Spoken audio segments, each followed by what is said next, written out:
Hai, Assalamualaikum warahmatullahi wabarakatuh dan salam sejahtera. Bertemu kembali dengan Cikgu Fazliani. Hari ini kita akan pergi buat ulangkaji ya.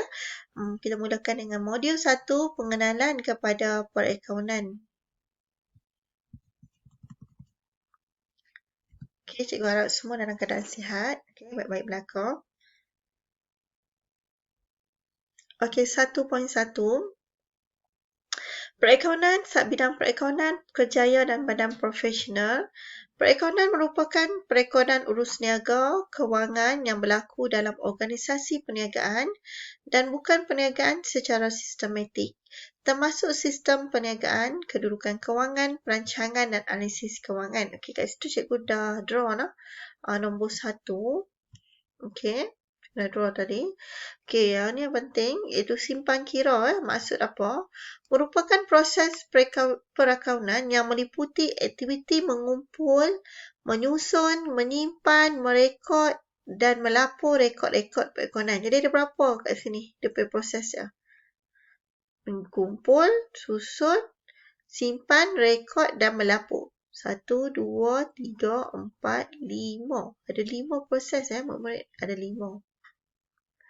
Okey, ada 5. Itu apa? Okey, ada 5. Apa dia? Menyusun, mengumpul, susun, simpan, rekod dan melapor. Okey, manakala perakaunan pula mencakupi bidang yang lebih luas iaitu meliputi aktiviti mengumpul, menyusun, menyimpan, merekod, melapor. Okey, tambah lagi 5 lagi. Iaitu menganalisis, mentafsir, merancang, menilai dan juga merumus. Okey, ada berapa kat sini? Dia punya ni. 1, 2, 3, 4, 5, 6, 7, 8, 9, 10. Ada 10 dia punya aktiviti dah. Okey, mencakupi bidang yang lebih luas. Okey, iaitu aktiviti mengumpul, menyusun, menyimpan, merekod, melapor, menganalisis, mentafsir, merancang, menilai dan juga merumus. Okey, ini penting cikgu ulang banyak kali kan. Okey, seterusnya kita pergi kepada kitaran perakaunan. Okey. Merupakan tata cara penyediaan rekod perakaunan yang bermula daripada dokumen sumber hingga catatan penutupan akaun. Okey. Kitaran perakaunan, cikgu dah draw kat situ. Nombor 1 ialah dokumen perniagaan. Kedua ialah buku catatan pertama. Ketiga, ledger. Keempat, imbangan duga. Kelima, pelarasan. Keenam, imbangan duga terselaras. Ketujuh, catatan penutupan. Kelapan ialah penyata kewangan. Okey, yang ni cikgu harap kamu boleh study secara ni lah. Lalu kita pergi pula kepada mana cikgu letak ni. Okey, ke bawah ni sub bidang. Okey, sub bidang perakaunan. Okey, sub bidang perakaunan kat sini ada 4 dalam buku teks ni. Okey, cikgu rujuk pada buku teks. Okey, pertama ialah perakaunan kewangan. Kedua ialah perakaunan pengurusan. Ketiga, pengauditan dan juga percukaian. Kita tengok yang pertama, perakaunan kewangan. Apa tu perakaunan kewangan? Menyediakan pelaporan maklumat perakaunan dalam bentuk penyata kewangan. Penyata kewangan digunakan oleh pengguna dalaman dan luaran untuk membuat keputusan. Seterusnya ialah perakaunan pengurusan. Menyediakan maklumat perakaunan untuk pengguna dalaman. Antara skop kerja ialah kawalan, perancangan dan pengurusan pengeluaran. Seterusnya ialah pengauditan.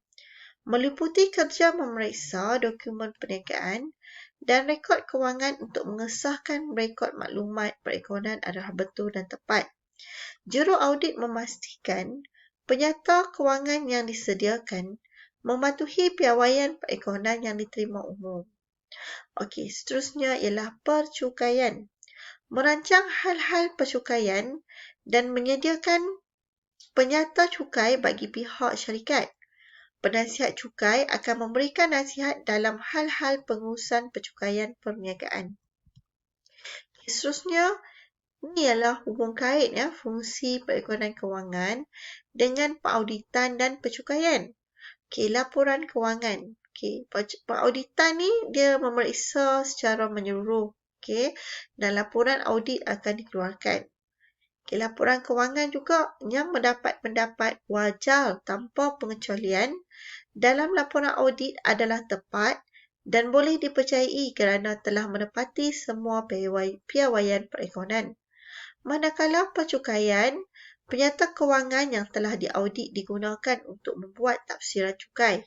Pendapatan boleh cukai selepas mengambil kira semua pelepasan cukai dapat ditentukan daripada penyata kewangan.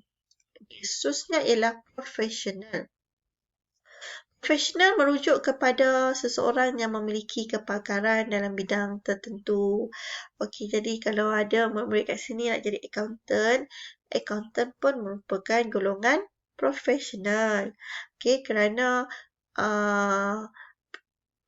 skop kerja dia sangat meluas. Okey. Antara profesion perakaunan yang lazim terdapat di Malaysia adalah seperti accountant, juru audit, pengurus dana, penasihat kewangan, ketua pegawai kewangan. Okey, seterusnya, dalam sesebuah organisasi, accountant boleh berfungsi sebagai seorang pemimpin kerana accountant mempunyai kepakaran dalam pelbagai skop kerja. Okey, yang ini antara skop kerja dia lah. Antaranya perancangan dan pengurusan strategik, pengimplementasian polisi, penambahbaikan polisi, pengurusan bajet dan kewangan, penyelesai masalah, perundingan, pembuat keputusan, pembimbing dan mentor serta pembangunan sumber manusia. Ciri-ciri accountant. Okey, mesti ciri-ciri kepimpinan mesti ada. Itu pertama cikgu dah draw kat situ. Accountability. Kedua, integrity. Ketiga, credibility. Kita tengok dulu kepada integrity. Integrity ialah accountant perlu bersikap jujur dalam semua hubungan profesional dengan pihak luar supaya tidak dikaitkan dengan laporan kewangan atau apa-apa bentuk komunikasi tentang perakaunan yang mengandungi kenyataan palsu dan mengelirukan. Seterusnya ialah credibility. Itu keupayaan accountant untuk menyampaikan maklumat perakaunan secara adil dan objektif kepada semua pihak yang berkepentingan dalam perniagaan. Okey, jadi yang seterusnya ialah accountability, iaitu tanggungjawab individu atau jabatan untuk melaksanakan fungsi tertentu dalam perakaunan. Okey, cikgu kan tak nak guna draw highlighter ni Tadi cikgu dah banyak kali guna tapi ada masalah sikit dengan laptop cikgu hang Okay, seterusnya kita pergi kepada etika profession perakaunan. Okay, etika bermaksud prinsip-prinsip akhlak atau nilai moral. Okey. Nilai moral. Jadi dalam accountant profesional ni pun dia ada kod etika dia. Okey, yang pertama ialah apa? Kompetensi. Okey, kompetensi. Okey, kompetensi nombor 1, integriti nombor 2, kerahsiaan 3. Objectivity. Sifat profesional. Okey, sifat profesional. Okey, kita tengok kompetensi. Accountant harus profesional, berkemahiran dan berkeupayaan untuk memberikan perkhidmatan perakaunan yang terbaik terhadap pelanggan. Kedua, integriti. Accountant perlu bersifat jujur dan telus dalam hubungan profesional dengan pihak lain supaya tidak berlaku kekeliruan dan pemalsuan kenyataan. Ketiga, kerahsiaan. Accountant tidak boleh mendedahkan sebarang maklumat yang diperoleh kepada mana-mana pihak yang tidak berkaitan. Keempat, semasa menjalankan tugas, seseorang accountant tidak boleh berkompromi dan belas sebelah, serta tidak boleh terpengaruh oleh mana-mana pihak yang berkepentingan. Seterusnya, kod etika yang kelima, sifat profesional. Accountant perlu mematuhi semua undang-undang dan peraturan berkaitan serta mengelakkan segala tindakan yang boleh menjejaskan profesion ini. Okey, yang ni badan perekonomian ni pun satu yang penting ya. Penting sangat. Okey. Okey, yang banyak juga selalu ditanya dalam peperiksaan ya. Okey, badan perekonomian. Okey, badan perekonomian ni murid-murid, dia ada badan kawal selia. Okey, ada juga badan penggubal piawaian. Okey, yang ni ya. Okey, yang ni kita tengok. Nombor 1 kita panggil apa? Badan kawal selia. Okey, yang ni badan kawal selia. Kedua ialah badan penggubal piawaian. Okay, yang ketiga ialah kita panggil dia badan profesional perekonomian. Okay, badan profesional perekonomian. Kita tengok dulu yang pertama kat atas tu. Okay. Badan kawal selia. Badan kawal selia ialah apa? Institute Accountant Malaysia MIA. Nah, ditubuhkan di bawah Akta Accountant 1967. Okey, fungsi dia ialah menentukan kelayakan seseorang untuk menjadi ahli, menawarkan latihan, pelajaran dan peperiksaan kepada seseorang yang ingin menceburi profesion perekonomian. Mengenalkan peraturan atas amalan profesion perekonomian. Dan keempat, mempromosi dan mempopularkan profesion perekonomian. Jadi, kalau soalan tanya badan kawal selia, kita tahu MIA dan apa fungsinya. Okay, seterusnya kita tengok badan apa pula? Badan perekonomian yang kedua kita panggil dia apa? Badan apa? Iaitu badan penggubal piawaian. Sebut sama-sama.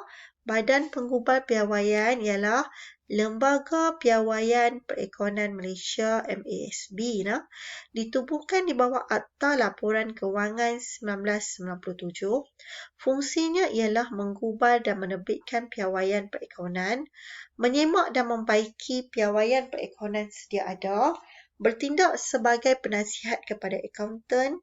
Keempat ialah menentukan keperluan minimum dan garis panduan dalam penyediaan laporan kewangan. Itu ialah badan penggubal piawaian iaitu MASB. Okey, seterusnya kita tengok badan profesional perekonomian pula.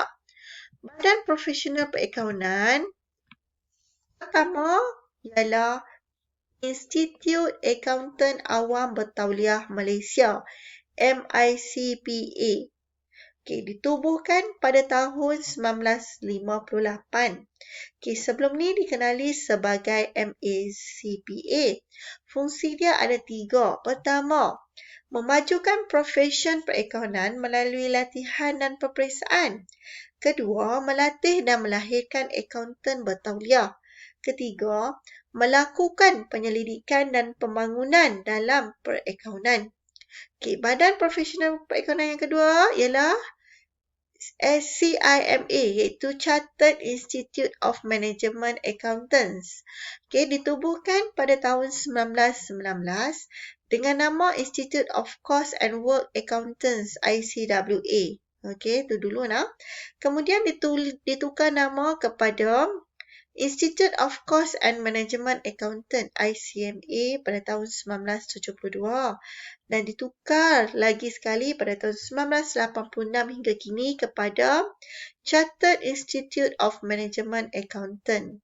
Fungsinya ialah melahirkan akaunten profesional yang mahir dalam bidang pengurusan dan pentadbiran perniagaan, mengkaji dan menangani perubahan semasa dalam perniagaan. Okey. Badan profesional perekonomian yang ketiga ialah ACCA, iaitu Association of Chartered Certified Accountants. Ditubuhkan pada tahun 1904 dan berpusat di London. Pada yang ini ada beberapa ahli lah fungsi dia. Kita beritahu fungsi dia. Iaitu memberi khidmat sokongan kepada ahli dan pelajarnya sepanjang kerjaya dalam bidang perekonomian. Kedua ialah memberi pendedahan tentang peraturan dan undang-undang yang berkaitan dengan amalan perakaunan dan etika dalam perekonomian.